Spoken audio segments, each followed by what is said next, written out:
Clip number 383 انشاءاللہ عز و جل. اس کلپ میں سورہ آراف کی آیت نمبر 170 سے 171 تک کی تلاوت، ترجمہ اور تفسیر قرآن صراط الجنان سنیں گے. بسم اللہ الرحمن الرحیم. اللہ کے نام سے شروع جو نہایت مہربان رحمت والا ہے.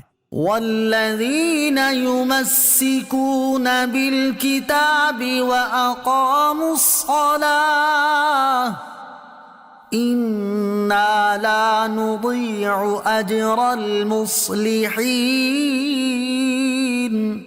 ترجمہ: اور وہ جو کتاب کو مضبوطی سے تھامتے ہیں اور انہوں نے نماز قائم رکھی، بے شک ہم اصلاح کرنے والوں کا اجر ضائع نہیں کرتے. والذین یمسکون بالکتاب، اور وہ جو کتاب کو مضبوطی سے تھامتے ہیں. کتاب کو مضبوطی سے تھامنے سے مراد اس کے مطابق عمل کرنا، اس کے تمام احکام کو ماننا اور اس میں کسی طرح کی تبدیلی روا نہ رکھنا ہے. اور اس آیت کا شان نزول یہ ہے کہ یہ آیت اہل کتاب میں سے حضرت عبداللہ بن سلام رضی اللہ تعالی عنہ وغیرہ ایسے اصحاب کے حق میں نازل ہوئی جنہوں نے پہلی کتاب کی اتباع کی اور اس میں نہ کوئی تحریف کی نہ اس کے مضامین کو چھپایا، اور اس کتاب کے اتباع کی بدولت انہیں قرآن پاک پر ایمان نصیب ہوا. وَأَقَامُوا الصَّلَاةَ، اور انہوں نے نماز قائم کر رکھی ہے.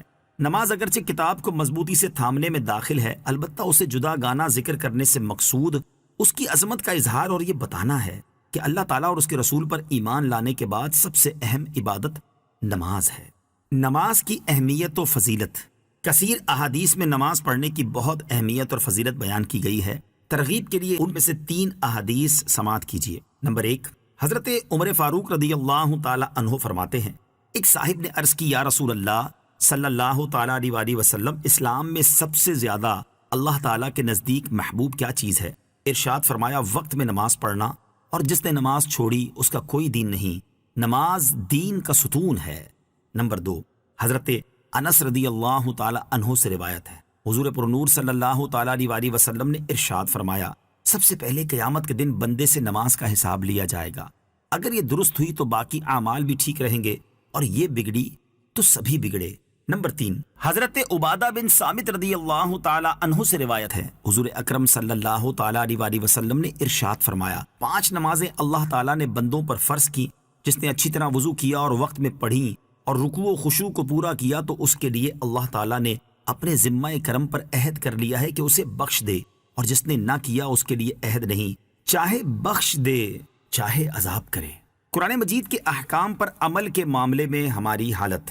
اس آیت میں کتاب کو مضبوطی سے تھامنے والوں کی فضیلت بیان ہوئی. اسے سامنے رکھتے ہوئے قرآن مجید کے احکام پر عمل کے سلسلے میں ہم اپنے اسلاف کے حال اور اپنے حال کا موازنہ کریں تو موجودہ دور میں مسلمانوں کی مجموعی صورتحال انتہائی تشویشناک نظر آتی ہے کہ فی زمانہ مسلمان قرآن مجید پر عمل سے انتہائی دور ہو چکے اور دنیا کی نعمتوں اور رنگینیوں پر مطمئن بیٹھے نظر آ رہے ہیں. حضرت حسن بصری رضی اللہ تعالیٰ عنہ فرماتے ہیں، میں نے 70 بدری صحابہ کرام رضی اللہ تعالی عنہم کو دیکھا کہ وہ اللہ تعالیٰ کی حلال کردہ چیزوں سے تقوی و ورع کی وجہ سے اس قدر اجتناب کرتے تھے جس قدر تم حرام چیزوں سے پرہیز نہیں کرتے. جس قدر تم فراخی کی حالت پر خوش ہوتے ہو اس سے زیادہ وہ آزمائشوں پر خوش ہوتے تھے. اگر تم انہیں دیکھ لیتے تو کہتے کہ یہ مجنون ہیں، اور اگر وہ تمہارے بہترین لوگوں کو دیکھتے تو کہتے کہ ان لوگوں کا آخرت میں کوئی حصہ نہیں، اور اگر وہ تمہارے برے لوگوں کو دیکھتے تو کہتے ان لوگوں کا حساب کے دن پر ایمان نہیں. ان میں سے کسی کے سامنے حلال مال پیش کیا جاتا تو وہ یہ کہہ کر لینے سے انکار کر دیتے کہ مجھے اپنا دل خراب ہو جانے کا ڈر ہے، جبکہ تم حرام مال لینے میں بھی ذرا پرواہ نہیں کرتے. اللہ تعالیٰ مسلمانوں کو عقل سلیم اور قرآن کریم پر عمل کی توفیق عطا فرمائے.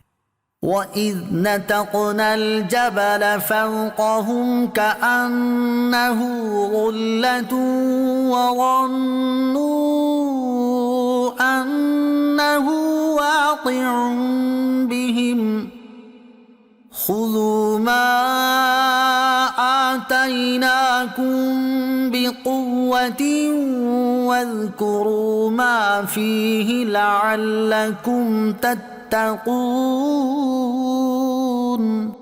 ترجمہ: اور یاد کرو جب ہم نے پہاڑ ان کے اوپر بلند کر دیا گویا وہ سائبان ہے، اور انہوں نے سمجھ لیا کہ یہ ان پر گرنے ہی والا ہے، اور ہم نے کہا جو ہم نے تمہیں دیا ہے اسے مضبوطی سے تھام لو اور جو کچھ اس میں ہے اسے یاد کرو تاکہ تم پرہیزگار بن جاؤ۔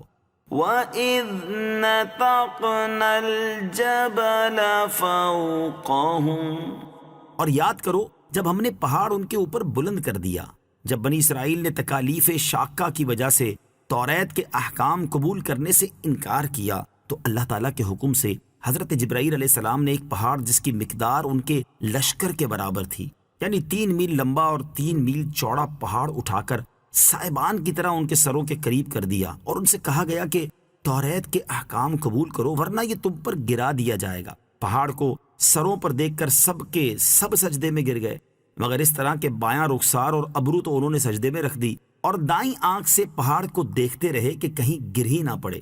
چنانچہ اب تک یہودیوں کے سجدے کی یہی شان ہے۔ قرآن کریم کا آہستہ آہستہ نزول اللہ تعالیٰ کی خاص رحمت ہے۔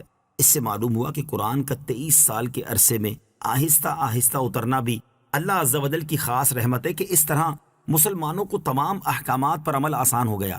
آزاد طبیعت ایک دم سارے احکام کی پابندی میں دقت محسوس کرتی ہے۔